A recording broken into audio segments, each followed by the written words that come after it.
Assalamualaikum warahmatullahi wabarakatuh. Baik, anak-anak sekalian, sahabat kimia di seluruh Indonesia, kembali lagi di channel kita yaitu Chemistry, di mana pada kesempatan kali ini kita akan membahas tentang perhitungan pH, khususnya pada perhitungan pH pada asam kuat dan asam lemah. Sebelum kita mulai, seperti biasa kita awali pertemuan kita pada kesempatan kali ini dengan bacaan basmalah bersama. Bismillahirrahmanirrahim. Tidak lupa saya juga mengingatkan bagi kalian yang ingin mendapatkan update terbaru di video-video pembelajaran kimia, khususnya di channel Chemistry, kalian bisa mengklik like, share, bahkan di subscribe, dan jangan lupa untuk diklik loncengnya. Baik, langsung saja pada kesempatan kali ini kita akan membahas perhitungan pH pada asam kuat dan asam lemah. Kita mungkin sudah mengenal bagaimana dalam teori asam basa Arrhenius ada istilah senyawa yang bersifat dengan sebagai asam, di mana dalam definisi menurut teori asam basa Arrhenius bahwa asam adalah senyawa yang bila dilarutkan di dalam air akan melepaskan ion H+ atau ion H3O+, sehingga semakin besar konsentrasi ion H+ atau ion H3O+ yang dihasilkan, maka sifat dari larutan tersebut akan semakin asam.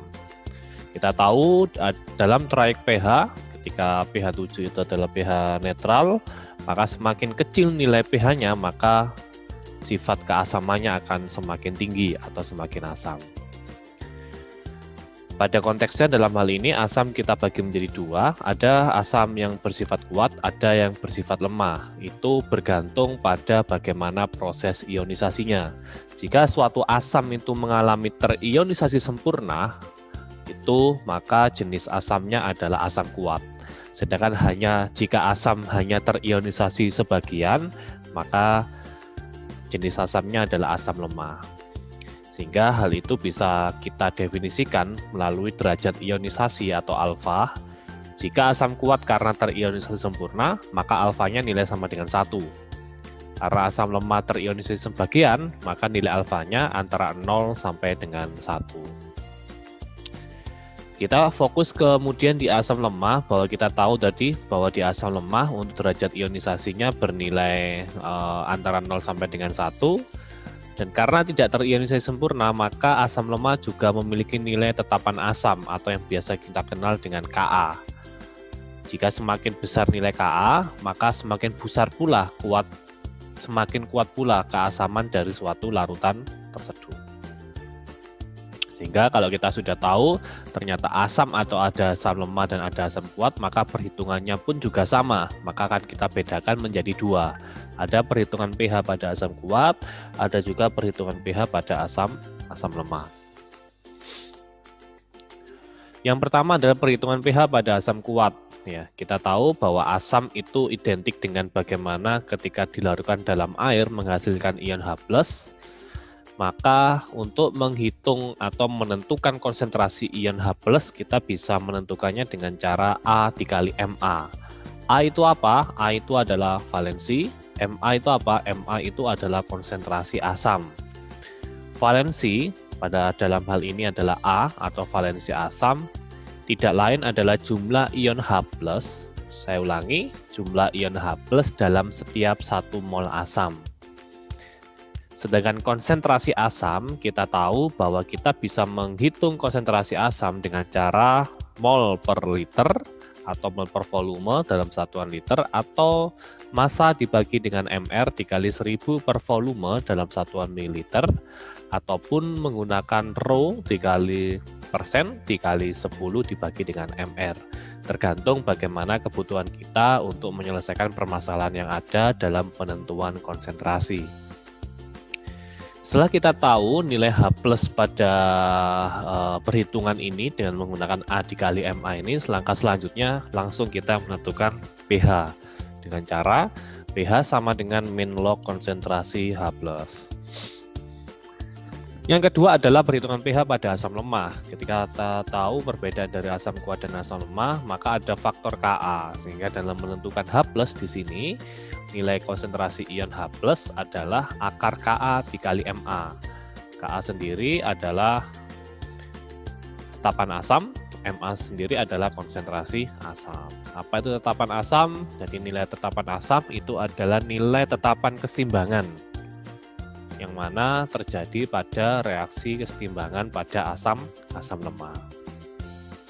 Untuk konsentrasi asam, seperti di konteks asam kuat tadi masih sama, bisa kita hitung sesuai dengan kebutuhan kita, entah itu pakai mol per volume atau pakai cara yang lain. Jadi ada dua hal dalam konsep kita menghitung pH pada senyawa asam. Hati-hati apakah ini asam bersifat kuat atau lemah. Kita langsung masuk ke contoh soal pada bab bahasan kali ini. Ada pertanyaan, tentukan pH dari 1 liter larutan yang terbentuk dari 0,196 gram asam sulfat. Kita tahu asam sulfat adalah H2SO4, dia sifatnya asam kuat. Ketika kita ionisasikan akan terbentuk ion 2H+ dan SO4 2-. Saya ulangi, ada 2H+ didapatkan dari H2 di sini dan ion SO4 2-. Sehingga kalau kita masukkan nilai H+ dalam asam kuat itu sama dengan A dikali Ma, ada faktor A atau valensi di sini. Kita bisa menentukan bahwa valensi asam ini adalah 2. Didapat dari mana? Didapat dari jumlah H+-nya ini yang sebanyak 2. Karena di sini yang diketahui ada massa, ada volume, maka kita bisa menentukan molaritas asamnya dengan persamaan ini. Ada massa dibagi dengan mR dikali 1000 per volume. Tinggal kita masukkan massanya 0,196, mR-nya 196 dikali 1000 per 1000. Kenapa kok 1000? Karena satuannya dalam bentuk mililiter. Sedangkan di sini di soal diketahui dalam bentuk 1 liter, maka ada konversi volume yang semulanya liter menjadi mililiter. Sehingga kita tahu molaritasnya adalah 0,001 molar. Kita sudah tahu molaritasnya, kita sudah tahu valensinya, maka kita langsung masukkan ke dalam persamaan konsentrasi ion H+ sama dengan A dikali Ma. Kita masukkan A-nya 2, Ma-nya sudah kita hitung dari 0,01, kita kalikan 0,002 atau 2 kali 10 pangkat min 3. H+ sudah tahu, maka langkah terakhir kita menentukan nilai pH-nya dengan cara min log konsentrasi H+. Jadi min log dikali min log 2 kali 10 pangkat min 3 atau sama dengan 3 min log 2. Contoh yang kedua, ada larutan HCN 0,01 molar memiliki pH 4. Tentukan harga tetapan ionisasi asam tersebut. Ya. Jadi ini menghitung Ka, mungkin ini tetapan asam ya, bukan tetapan ionisasi, tetapan asam. Kita tahu bahwa asam lemah itu adalah HCN itu adalah asam lemah. Dan di sini ketika dionisasikan ada ion H+ dan Cn-. Karena asam lemah dia tidak terionisasi sempurna, maka ada faktor Ka di sini. Sehingga nilai H+-nya sama dengan akar Ka dikali Ma. Namun pada kondisi kali ini kita tidak menentukan pH. Justru pH-nya sudah diketahui, kita diminta menentukan Ka-nya. Maka langkahnya langkah mundur. Maka pH itu sama dengan min log H+. Sehingga kalau sudah tahu 4 pH-nya, berarti H+-nya berapa? Ternyata H+-nya adalah 10 pangkat min 4. Baru kita masukkan dalam persamaan H+ sama dengan akar Ka kali Ma. Kita masukkan, Ma-nya sudah tahu. Jadi kita tanpa menghitung molaritasnya, sudah kita langsung masukkan.